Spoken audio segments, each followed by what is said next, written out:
మీ money ఎన్ని ఇయర్స్లో double అవుతుందో మీకు తెలుసా? ఈ సింపుల్ రూల్ ఆఫ్ 72 గురించి తెలుసుకుంటే మీరైతే ఈజీగా చెప్పేయచ్చు. ఇది రూల్ ఆఫ్ 72 ఫార్ములా.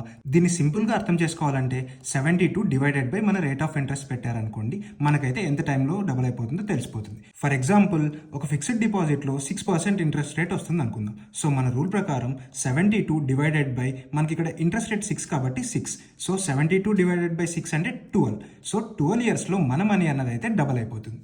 బట్ గుర్తుపెట్టుకోండి, ఈ రూల్ ఆఫ్ 72 మనకు అక్యూరేట్గా అయితే రిజల్ట్స్ని ప్రొవైడ్ చేయదు, అప్రాక్సిమేట్గా అయితే ప్రొవైడ్ చేస్తుంది. ఎందుకంటే సేమ్ ఎగ్జాంపుల్తోనే చూద్దాం. మనకు ఫిక్స్డ్ డిపాజిట్లో 6% ఇంట్రెస్ట్ రేట్ వస్తే ఈ రూల్ ఆఫ్ 72 ప్రకారం 12 ఇయర్స్ అయితే చూపించింది కదా. కానీ యాక్చువల్గా చూసుకున్నట్లయితే మనకు ఇంత టైం పీరియడ్లోనే మన మనీ అన్నది అయితే డబుల్ అయిపోతుంది. సో మీరు క్విక్గా మీ మనీ ఎన్ని ఇయర్స్లో డబుల్ అయిపోతుందో అప్రాక్సిమేట్గా తెలుసుకుందామంటే ఈ ఫార్ములాను వాడైతే తెలుసుకోవచ్చు.